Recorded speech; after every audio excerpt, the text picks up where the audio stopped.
There are 4 questions that we all need to answer if we really want to live life to the fullest, if we really want to live every day with passion and purpose. Those 4 questions: who are you? What are you here for? What matters most? And what matters least? I've spent some time with people who live life to the fullest. I've spent some time with people who live every day with passion and purpose, and they've answered these questions. And as a result of answering these questions, they have a personal clarity that most people just don't have.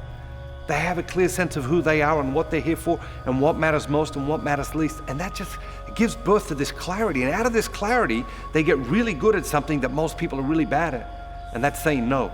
Most of us are really bad at saying no. We say yes to stuff all the time that we know we shouldn't be saying yes to, but we're scared of missing out on stuff or whatever else. But when we get really clear about who we are, what we're here for, what matters most, what matters least, we get really good at saying no. And that's a beautiful thing. The problem is, our life's so full of noise, right? How do these people develop this personal clarity? They develop it in the silence. They get themselves into the classroom of silence, because clarity naturally emerges from silence. You know that intuitively. If you're trying to really work something out, chances are you find a quiet place so that you can go deep into that issue and really think about it in the classroom of silence. Clarity emerges from silence. C.S. Lewis was one of the great Christian authors of the 20th century. In 1939, he was asked to write a weekly newspaper column.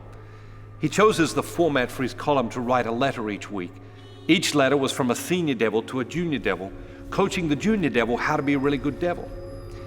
In one of the letters, the senior devil criticizes the junior devil for trying to be too creative, trying to come up with all sorts of creative ways to tempt man. Of course, the junior devil, confused about what the plan was. The senior devil essentially says to him, the plan is simple, and that is create so much noise in the world that man can no longer hear the voice of his God. In the end, we will make the whole universe full of noise. And that's what's happening. And in that noise, we lose ourselves. In that noise, we lose our God. Wow, 1939. You think about the evolution of noise just in the last 15 years.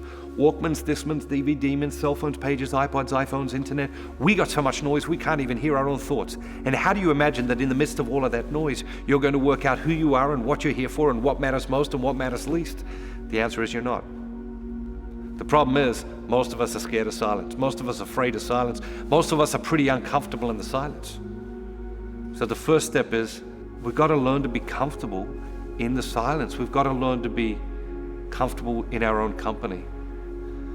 Once we learn to be comfortable in the presence of God, that's when we're really ready for life.